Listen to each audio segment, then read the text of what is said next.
Okay sir, तो आज मैं बात करने वाला हूँ बहुत ही रिसेंट में रिलीज हुई blockbuster mystery science fiction movie जिसका नेम है डून। अब जिन्होंने इसका नेम नहीं सुना तो पहले बता दूं, ये one of the most awaited movies में से एक थी।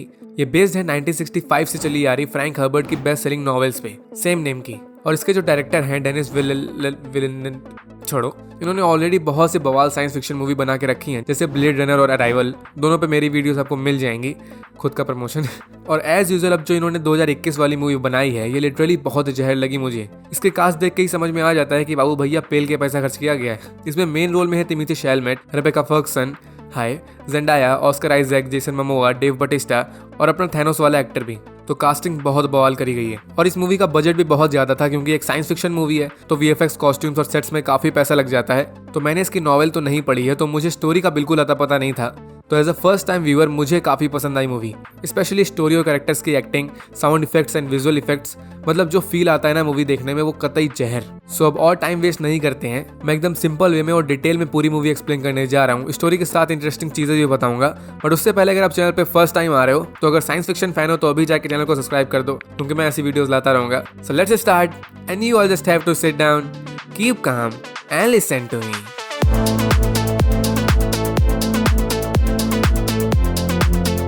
तो पहले बता दो, ये मूवी का फर्स्ट पार्ट है, मतलब स्टार्ट में ही लिख के आ जाता है डून पार्ट 1। अब ऐसा इसलिए है क्योंकि इसकी जो कंप्लीट स्टोरी है वो बहुत बड़ी है। इसमें जो अपने को यूनिवर्स दिखाया गया है वो बहुत बड़ा है। मैं सिनेमैटिक यूनिवर्स की बात कर रहा हूँ, जैसे अपना स्टार वॉर्स वाला हो गया और मार्वल वाला हो गया। इनकी अपनी पूरी अलग दुनिया होती है, तो सेम ऐसे ही यहाँ पर भी है। बहुत सी अलग प्लैनेट्स हैं, अलग अलग कैरेक्टर्स हैं, सब में डिफरेंट डिफरेंट क्वालिटीज़ हैं। बट आपको कन्फ्यूजन नहीं होगी, क्योंकि इसीलिए तो मैं यहाँ पर हूँ। और ये एक साइंस फिक्शन मूवी तो है, बट मेन थीम इसके टेक्नोलॉजी वगैरह नहीं है। इसमें पॉलिटिकल एजेंडा ज़्यादा दिखाया गया है, लेकिन मज़ा आता है। तो मूवी के स्टार्ट में अपने को एक लड़की दिखाते हैं, जेंडाया। इसके कैरेक्टर का नेम होता है शैनी, और यही मेन मिस्ट्री कैरेक्टर है पूरी मूवी की। और यही शानी अपने को हल्का सा इंट्रोडक्शन भी देती है कि यहाँ पर क्या सीन चल रहा है। तो अपने को जो यहाँ का टाइम दिखाते हैं बहुत ज़्यादा फ्यूचरिस्टिक होता है, मतलब ईयर 2000 4000 छोड़ो, टाइम होता है ईयर 10191, बहुत आगे। और यहाँ पर अलग अलग प्लैनेट्स होते हैं और हर प्लैनेट पे अलग अलग लोगों का राज चल रहा होता है, मतलब पूरा साम्राज्य टाइप का बोल सकते हो, जिसमें एक राजा होता है, उसकी रानी होती है, बाकी प्रजा होती है, ऐसा वाला सीन। और यहाँ पर इनको हाउस बोल के डिवाइड किया गया है, जैसे हाउस हार्कनेन और हाउस एट्रेडिस ऐसे करके। और इन सब साम्राज्य के ऊपर भी एक मेन बॉस होता है, गॉडफादर टाइप बोल सकते हो, जिसको यहाँ पर बोला जाता है एम्परर। फिलहाल अपने को पार्ट 1 में एम्परर नहीं दिखाया गया है कि ये कौन है, इसकी मुंह दिखाई नहीं हुई है फिलहाल, बस इसका नेम बताया गया है पटिशा एम्परर शैडन 4। और ये मेन हेड होता है, तो हर कोई इसका कहना मानता है, अभी आगे बताऊंगा।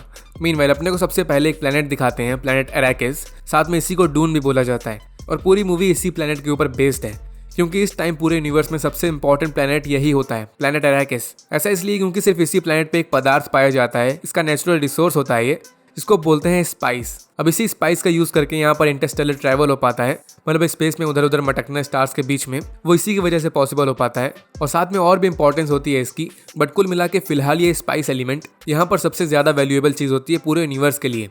और इस प्लेनेट अरैकिस पे जो यहाँ के नेटिव लोग रहते हैं, इनको बोला जाता है फ्रेमेंस। इनकी आंखें ब्लू होती है, इनकी पहचान होती है। और ये प्लेनेट पूरा सैंड से भरा होता है और यहाँ रहना बहुत मुश्किल होता है। दिन में कोई बंदा यहाँ नॉर्मल घूम नहीं सकता, यहाँ का टेम्परेचर बहुत ज्यादा होता है इस वजह से। और साथ में यहाँ पर सैंड के अंदर पाए जाते हैं सैंड वर्म्स, छोटे वाले नहीं, बहुत बड़े बड़े, मतलब इसके चंगुल में आ गए अगर तो बल्ले बल्ले। बट फ्रेमेंस इनका तो एक घर होता है, सो इनको यहाँ रहना आता है अच्छे से। और काफी टाइम स्पाइस की प्रोडक्शन संभालने का काम भी इन्हीं के अंडर था। बट फिर यहाँ पर आ जाते हैं हाउस हार्कनेन के लोग। अब इनका भी अपना अलग साम्राज्य होता है, थोड़े एलियन टाइप होते हैं ये। और इनका जो मेन बॉस होता है, बोले तो राजा इनका, वो होता है बैरन हार्कनेन। ये तो ससुरा पूरा ही एलियन लगता है। और साथ में इसके जो विलेन लुक्स हैं, रातों की नींद उड़ा सकते हैं आपकी। तो अब यहाँ के इन लोगों ने पूरे स्पाइस का प्रोडक्शन अपने अंडर कर लिया था और फ्रेमेंस को एकदम कोने में फेंक दिया था, मतलब उनको यहाँ पर अपनी जान बचा के रहना पड़ता है अपने ही घर में।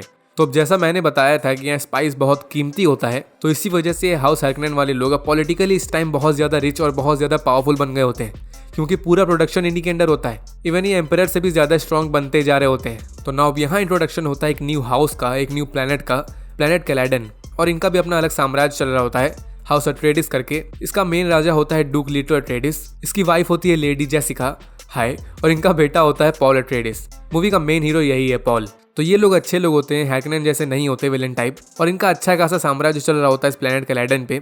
इनको किसी भी चीज़ की ज़रूरत नहीं होती। पॉलिटिकली भी ये काफ़ी ज़्यादा पावरफुल होते हैं, इनके पास स्पेस और वाटर की पावर होती है। पर जो एम्परर होता है, ये इनको एक नया ऑर्डर दे देता है बिना किसी नोटिस के, कि इनको अब जाना होगा प्लेनेट अरैकिस पे, वही सैंड वाला प्लेनेट। और अब इन हाउस अट्रेडिस वालों को स्पाइस का प्रोडक्शन संभालना होगा। तो अब एम्परर के ऑर्डर्स को इग्नोर करना ऐसा वाला कोई सीन नहीं होता यहाँ पर। दिलो जान से इनको ऑर्डर फॉलो करना पड़ता है और सेम अदर साइड में प्लेनेट अरैकिस से हाउस हार्कोनेन के लोगों को जाना पड़ता है। तो अब यहाँ ऑब्वियसली दिख रहा होता है कि कुछ गड़बड़ जरूर है कि आखिर क्यों हाउस अट्रेडिस को ऑर्डर मिला प्लेनेट अरैकिस पे जाने का, जबकि वहां पर ऑलरेडी एक हाउस था। तो ये एम्परर की तरफ से कोई साजिश लग रही होती है, कोई षड्यंत्र लग रहा होता है जानबूझ के दो हाउसेस को भिड़ाने वाला, क्योंकि वो भी जानता है कि वहां ऑलरेडी कोई है, तो अब उसको भगा के किसी दूसरे को वहां लाओगे तो दंगे तो होंगी ना, ऑब्वियस है। ड्यूक भी ये बात समझ रहा होता है, बट स्टिल ये लोग मतलब हाउस अट्रेडिस के लोग ये अपना पूरा बोरिया बिस्तर पैक करके निकल लेते हैं प्लेनेट अरैकिस के लिए। नाउ अब बात करते हैं पॉल के बारे में। तो ये कोई नॉर्मल बंदा नहीं होता जैसा ये लग रहा होता है, इसके पीछे बहुत मिस्ट्री होती है। सबसे पहले वियर्ड चीज होती है कि इसे जो ड्रीम्स आते हैं वो बहुत रियलिस्टिक लग रहे होते हैं और हर बार इसे अपने ड्रीम्स में एक मिस्टीरियस लड़की देखने को मिलती है, जो वही मूवी के स्टार्ट में देखने को मिली थी, शैनी। और पॉल को कोई आइडिया भी नहीं होता कि आखिर वो लड़की कौन है। कभी अपने सपने में उस लड़की को किस कर रहा होता है और कभी वो लड़की खुद आके इसको मार डालती है। तो बहुत अजीब सपने होते हैं इसके, बट हमें ये आगे पता चलता है कि ये कोई नॉर्मल ड्रीम्स नहीं होते, बल्कि ये होता है फ्यूचर। बोला तो पॉल कोई नॉर्मल बंदा नहीं होता जो एक्चुअली में फ्यूचर देख रहा होता है। इसे अभी तो कोई आइडिया नहीं होता, बट आगे जाके पॉल ये गुत्थी सुलझा लेता है। सो अब क्वेश्चन आता है कि आखिर पॉल के पास ऐसी पावर्स कैसे आई। तो बोल सकते हो कि इसकी माँ की वजह से, लेडी जेसिका। तो इनका सीक्रेट होता है कि लेडी जेसिका होती है बेने जेसरेट की एक सदस्य। तो ये बेने जेसरेट एक्चुअली एक महिलाओं का ग्रुप होता है, किटी पार्टी टाइप, बट इसमें जो लेडीज होती हैं वो रिलीजियस होती हैं, थोड़ी हट के होती हैं, काला जादू टाइप भी करती हैं और बोल सकते हो कि पॉलिटिकल वे में बहुत ज़्यादा पावरफुल होती हैं। इनका एम्परर से डायरेक्ट कनेक्शन होता है और सबसे बड़ी चीज़ होती है कि ये हर बार पूरे यूनिवर्स में कोई एक पर्सन को चूज करके उसको क्विज़ैथ हेजरेच बना देती हैं। ये एक रिलीजियस टर्म होता है इनका। क्विज़ैथ हेजरेच बोले तो एक सुपर ह्यूमन टाइप पर्सन जिसके पास इतनी पावर्स होती है कि वो अपने दम पे पूरे यूनिवर्स को चला सकता है। तो ये बेने जेसरेट ऐसे ही करके किसी एक पर्सन को चूज करती थी उसको मसीहा बनाने के लिए। और अब तक आप समझ ही गए होगे कि इस बार किसको चूज किया गया है। ऑब्वियसली पॉल को। He is the chosen one now. इसी वजह से उसके पास स्ट्रेंज पावर्स होती हैं। वो बंदा फ्यूचर देख सकता है, लेकिन अभी तो बस शुरुआत हुई होती है उसकी जर्नी की। और एक स्पेशल पावर और होती है बेने जेसरेट के पास, जिसको बोला गया है यहाँ पर द वॉइस। ये लोग अपनी वॉइस से लोगों को ऑर्डर दे सकते हैं और सामने वाला बंदा वो काम बिना सोचे समझे तुरंत कर देगा। इसीलिए अपने को स्टार्ट से पॉल को दिखाया गया है, जिसको इसकी माँ जेसिका वॉइस वाली पावर यूज करने के लिए ट्रेन करती रहती है, क्योंकि पॉल भी अब बेने जेसरेट का एक हिस्सा होता है, चोजन वन। बट यहाँ पर एक झोल होता है कि बेने जेसरेट ये लेडीज का ग्रुप होता है। सो इनका रूल होता है कि चोजन वन मतलब क्विज़ैथ हेजरेच ये सिर्फ एक लड़की हो सकती है, एक गर्ल। बट लेडी जेसिका ने यहाँ पर अपने बेटे को चोजन वन बना दिया था, जिस वजह से बाकी ग्रुप मेंबर्स इस चीज से खुश नहीं हुए थे। यहाँ अपने को एक सीन दिखाया जाता है जहाँ बेने जेसरेट की मेन हेड आती है पॉल को टेस्ट करने के लिए। इनको बोला गया है यहाँ पर रिवेंट मदर। तो लेडी जेसिका ये खुद अपने बेटे को उनके पास छोड़ के आती है और उस टेस्ट में पॉल के हैंड को एक बॉक्स में डाला जाता है और अदर साइड में रिवेंट मदर एक पॉइजन नीडल लगा देती है, जिसको ये लोग गम जबार बोलते हैं। सो टेस्ट यही होता है कि कुछ भी हो जाए पॉल को अपना हैंड उस बॉक्स से बाहर नहीं निकालना है, वरना ये तुरंत यहीं पर मार दिया जाएगा। और लेडी जेसिका मतलब पॉल की माँ खुद डोर के बाहर खड़ी थी, चौकीदारी कर रही थी। तो ये दिख रहा होता है कि टेस्ट कितना इंपॉर्टेंट है पॉल के लिए। और जेसिका को पता होता है कि इस टेस्ट में पॉल की जान जा सकती है, बट स्टिल ये इंटरफेयर नहीं कर सकती थी, क्योंकि पॉल की माँ होने के साथ साथ ये बेने जेसरेट भी होती है। खैर अंदर रूम में अपन पॉल को देख सकते हैं, जिसकी हालत बहुत खराब हो रही होती है। बॉक्स के अंदर वही सब शायद काले जादू की वजह से इसे बहुत ज्यादा पेन हो रहा होता है, और या फिर डायरेक्टर के हिसाब से यहाँ पर हिप्नोटिज्म वाला कोई सीन भी हो सकता है। बट रूल यही था कि ये हाथ बाहर नहीं निकाल सकता था। और यहीं पर फिर अपने को इस सीन में दोनों कैरेक्टर्स के बीच में टेंशन क्रिएट होते हुए दिखती है। पॉल को फिर से फ्यूचर के विजन्स आना स्टार्ट हो जाते हैं। इसमें अगेन शैनी होती है, एक नाइफ को पकड़े हुए होती है। इसको मूवी में बोला गया है क्रिश नाइफ, इसका आगे भी बहुत रोल है। और हम रिवेंट मदर की आंखों में साफ देख सकते हैं कि इनको पॉल की आंखों में डेंजर नजर आ रहा होता है। इनकी जो पूरी प्रोफेसी होती है चोजन वन को लेके, वो यहाँ पर क्लियर हो रही होती है। और लास्ट में पॉल ये टेस्ट पास भी कर लेता है, मतलब हाँ यही बनेगा क्विज़ैथ हेजरेच, ये कंफर्म हो जाता है। तो ये पूरी मिस्ट्री थी इस मूवी में पॉल को लेके और बेने जेसरेट को लेके। नाउ मूवी में वापस आते हैं तो अब हाउस अट्रेडिस वाले लोग प्लेनेट अरैकिस पे आ गए होते हैं, बट यहाँ इस प्लेनेट की सिचुएशन अच्छी नहीं होती। यहाँ की स्पाइस माइनिंग करने वाली काफी मशीन्स खराब होती हैं, और साथ में यहाँ के जो नेटिव लोग होते हैं फ्रेमेंस, वो खुश नहीं होती है एम्परर के कामों से। ये उन लोगों का साथ बिल्कुल नहीं देते जो यहाँ पर नया शासन करने के लिए आते हैं, क्योंकि इससे पहले हाउस हार्कोनेन के लोग आए थे और उन्होंने फ्रेमेंस के साथ अच्छा बर्ताव नहीं किया था, तो इसीलिए ये रिवेंज के लिए बैठे रहते थे। बट ड्यूक जो दिमागी और अच्छा किंग होता है, ये जानता था कि फ्रेमेंस के अगेंस्ट जाके इस जगह को बेहतर नहीं बना पाएगा और यहाँ राज भी नहीं कर पाएगा पूरी तरह। सो ये फ्रेमेंस के साथ हाथ मिलाने का सोचता है, मतलब उनसे अपनी रिलेशनशिप अच्छी करने का सोचता है। और ये अपने एक्वामैन मतलब इस मूवी के हिसाब से डंकन ये अट्रेडिस का एक सोल्जर होता है। सो डूक इसको एक सीक्रेट मिशन पे भेजता है जहाँ इसे पता लगाना होता है कि आखिर यहाँ इस प्लेनेट पे कितने फ्रेमेंस होते हैं। तो पता चलता है कि यहाँ पर मिलियंस में फ्रेमेंस होते हैं, मतलब इनकी बहुत आबादी होती है और सबके सब जमीन के अंदर छुप के रहते हैं। तो इसीलिए डूक फ्रेमेंस के बॉस को मिलने के लिए बुलाता है। इसका नेम होता है स्टिलगार, बट वो ज्यादा इंटरेस्टेड नहीं होता इससे दोस्ती करने के लिए। वो सीधे बोल देता है अपने काम से काम रखो और हमसे दूर रहो, सीधी बात, नो बकवास।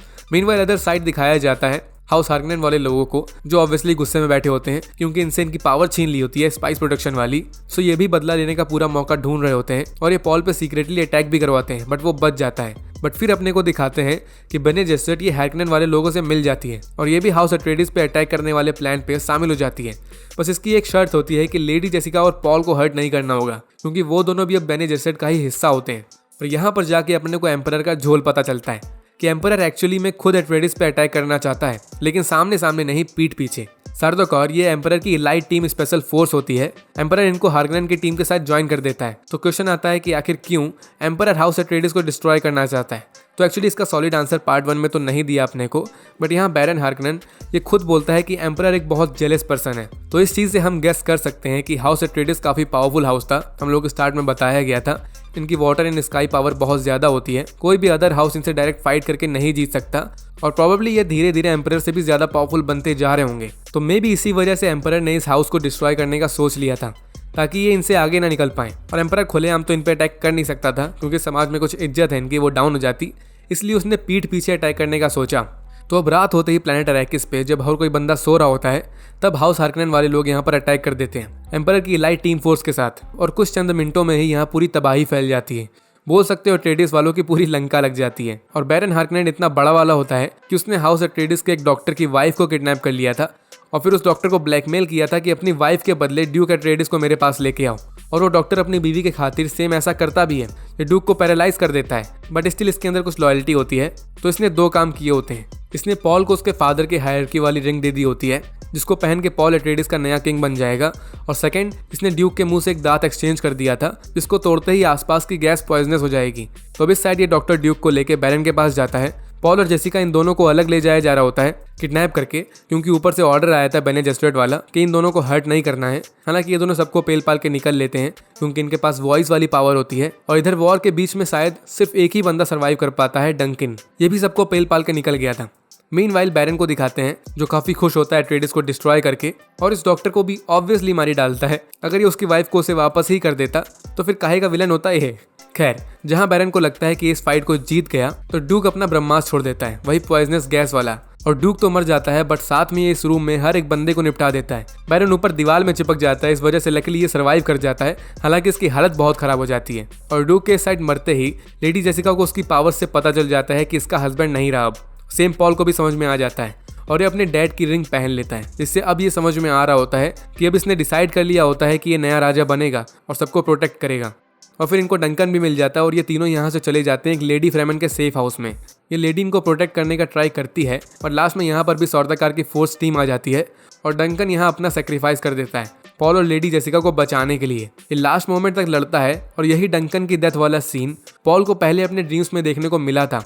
तो यहाँ पर क्लियर हो रहा होता है कि सच में पॉल के सपनों में फ्यूचर होता है। और फिर पॉल और जेसिका यहाँ से एक अलग एयरक्राफ्ट में चले जाते हैं और वो फ्रेमन अलग चली जाती है। हालांकि उसको भी वो हार्कनेन वाले लोग मार डालते हैं, बट वो फ्रेमन होती है, सो वो सैंड वॉर्म को बुला के बाकियों को भी अपने साथ ले जाती है।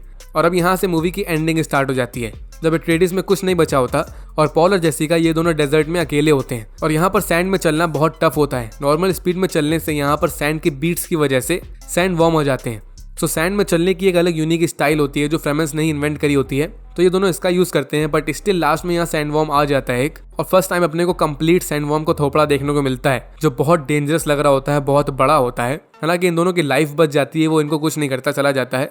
और आगे जाके ये दोनों टकरा जाते हैं फ्रेमेंस की एक टोली से, जिसमें वो स्टिलगार भी होता है, बॉस जो पहले दिखाया गया था। तो पहले सबका कहना होता है कि इन दोनों को मार डालो, एटलीस्ट इनकी बॉडी से पानी मिलेगा। बट स्टिलगार को लगता है कि पॉल इनके ग्रुप के लिए फायदेमंद हो सकता है, मतलब वो यंग है, वो फाइट कर सकता है इस वजह से। बट ये जेसिका को लेके ऐसा नहीं सोचता, वो बस इसे एक बोझ की तरह लग रही होती है। बट लेडी जेसिका 2 मिनट में इसकी सोच बदल देती है, इसको फाइट में हरा के। भाई वो क्वीन है थी और साथ में मैंने जेसर्ट भी, तो हल्के में मत लो उसे। तो स्टिलगार अपना डिसीजन चेंज कर देता है। एक्चुअली यहाँ पर वो वाला सीन होता है कि अगर ग्रुप के लीडर को किसी और ने हरा दिया तो वो नया लीडर बन जाएगा। सो यहाँ जेसिका ने स्टिलगार को बीट कर दिया होता है, सो इसलिए इसकी रिस्पेक्ट प्लस प्लस हो जाती है, मतलब अब सब इसकी बात मानेंगे। और अब यहाँ जाके एकदम एंड में अपने को शो करी जाती है शैनी, वही पॉल के सपनों की रानी, राइम कर गया। वो भी एक फ्रेमेन होती है और इसी ग्रुप का हिस्सा होती है। पॉल यहाँ फर्स्ट टाइम शैनी को रियल लाइफ में देखता है और ये उसको ये चीज़ बताने ही वाला होता है ड्रीम्स वाली, बट स्टिल किसी रीजन की वजह से नहीं बताता। और यहाँ पर एक और बंदा होता है इनके ग्रुप में जो जेसिका को चैलेंज कर देता है अनदर फाइट के लिए। उसके हिसाब से वो इस चीज़ से एग्री नहीं करता कि उसने स्टीलगार को हरा दिया, तो इसी वजह से जेसिका को चैलेंज करता है। बट इसके लिए जेसिका को अपनी तरफ से एक चैंपियन देना होगा फाइट के लिए और स्टीलगार की तरफ से ये बंदा लड़ेगा। सो पॉल यहाँ पर चैंपियन बन के आगे आता है फाइट करने के लिए और ये इनकी ऑफिशियल फाइट होती है जिसका रूल होता है मरो या मारो, मतलब दोनों फाइटर्स में से जब कोई एक जिंदा बचेगा तो वही विनर कहलाएगा। लेकिन यहाँ पर बहुत पहले से पॉल को इसी फाइट के विजन्स आने लगे थे, ड्रीम्स। और विजन्स में अपने को साफ दिख रहा था कि उस बंदे ने पॉल को हरा दिया था उसके पेट में क्रिस नाइफ घुसेड़ के, और अपने को पता है ये फ्यूचर होता है। बट यहाँ रियलिटी वाली फाइट में ऐसा नहीं होता। यहाँ पर पॉल उस बंदे को मार डालता है, वो भी बहुत आसानी से, इतना आसान कि फाइट कोई फाइट लगती ही नहीं, शुरू होते ही खत्म हो जाती है। सो ऐसा इसलिए हुआ था क्योंकि पॉल ने अपने ड्रीम्स में या कह सकते हो अपने विजन्स में इस फाइट को ऑलरेडी देख रखा था, तो उसे एग्जैक्ट मूवमेंट्स पता थे अपने ओपोनेंट के, और इसी वजह से वो ऐसे आसानी से इसे मार पाया। और यहाँ पर ये चीज़ भी पता चल रही होती है कि एक तरीके से पॉल ने अपना फ्यूचर चेंज कर दिया होता है, क्योंकि विजन्स के हिसाब से इसको यहाँ पर मर जाना चाहिए था, बट ऐसा नहीं हुआ। तो लास्ट में इस पूरे ग्रुप के अंदर इंक्लूडिंग शैनी, सबके अंदर पॉल को लेके भी रिस्पेक्ट प्लस प्लस हो जाती है। और अब बोल सकते हो कि पॉल और जेसिका ये दोनों न्यू लीडर बन जाते हैं इस ग्रुप के। और पॉल यहाँ पर बोल देता है अपनी माँ से और बाकियों से कि फ्रेमेंस के साथ रहेगा फिलहाल, ये कहीं और नहीं जाएगा। और लास्ट में अपने को एक फ्रेमन को दिखाते हैं जो सैंड वर्म के ऊपर होता है और उसकी सवारी कर रहा होता है, मतलब फ्रेमेंस यहाँ पर सैंड वर्म्स को भी कंट्रोल कर सकते हैं। और मूवी इसी पॉइंट में खत्म हो जाती है। हाँ, बस ऐसा ही आधे रास्ते में छोड़ दिया इन लोगों ने, इसीलिए तो फर्स्ट पार्ट है यार। और शैनी लास्ट में खुद बोलती है this is just a beginning, अभी तो पार्टी शुरू हुई है। और सच बताऊं अगर तो नॉवेल के फर्स्ट पार्ट के हिसाब से इस मूवी में सिर्फ उसकी आधी स्टोरी कवर करी गई है। मतलब अगर नॉवेल के फर्स्ट पार्ट को पूरा कवर करना होता तो ये मूवी 5-6 घंटे के आसपास बनती, इसीलिए डायरेक्टर ने दिमाग लगा के आधे में छोड़ दिया और ऑडियंस को सस्पेंस में बना दिया। हालांकि इसका सेकंड पार्ट अनाउंस कर दिया गया है ऑफिशियली, और ये होना भी था क्योंकि पार्ट 1 ने फिलहाल काफी अच्छी परफॉर्मेंस दी है और अभी सेकंड पार्ट प्री प्रोडक्शन में है और होपफुली अपने को जल्दी ही देखने को मिलेगा, जिसमें इसकी आगे की स्टोरी होगी जिसकी कुछ हिंट्स इस मूवी में दी गई है। जैसे पॉल के एक सपने में ये अपने आप को एक वॉर के बीच में पाता है फाइट करते हुए। इसने जो सूट पहना होता है ये एक्चुअली फ्रेमेंस को बिलोंग करता है और नेक्स्ट शॉट में इसकी आईज भी ब्लू दिख रही होती हैं, मतलब ये कम्प्लीटली फ्रेमेंस का ही हिस्सा बन जाता है। अब आखिर ये फ्रेमेंस को क्यों ज्वाइन करेगा, तो इसका आंसर सिंपल है, डेजर्ट पावर के लिए। इसको बहुत लोगों से बदला लेना है, पहले तो अपनी फैमिली का बदला लेना है हाउस हार्कनेन से, और फिर पॉलिटिक्स को लेके एम्परर को सबक सिखाना है। सो इन सब के लिए इसको काफी पावरफुल बनना पड़ेगा, जिसके लिए फिलहाल डेजर्ट पे राज करना बेस्ट ऑप्शन है इसके लिए। अब जिन्होंने नॉवल पढ़ी है उनको उसके आगे की स्टोरी पता होगी, मुझे बस थोड़ा बहुत पता है, जैसे आगे चल के पॉल और शैनी इनका एक चाइल्ड होगा, बाकी और भी पता है बट स्पॉइलर नहीं दे रहा। नेक्स्ट पार्ट जब आएगा तब बताऊंगा। फिलहाल इस वीडियो के लिए इतना ही। सेकंड पार्ट के लिए आप एक्साइटेड हो कि नहीं ये मुझे कमेंट में बताना, क्योंकि मैं तो बहुत एक्साइटेड हूँ आगे की स्टोरी जानने के लिए। बाकी लाइक और शेयर जरूर करना अगर पसंद आई हो तो, और ऐसी और वीडियोस देखने के लिए सब्सक्राइब भी जरूर कर देना। सो मिलते हैं नेक्स्ट वीडियो में, तब तक के लिए stay tuned and bye bye.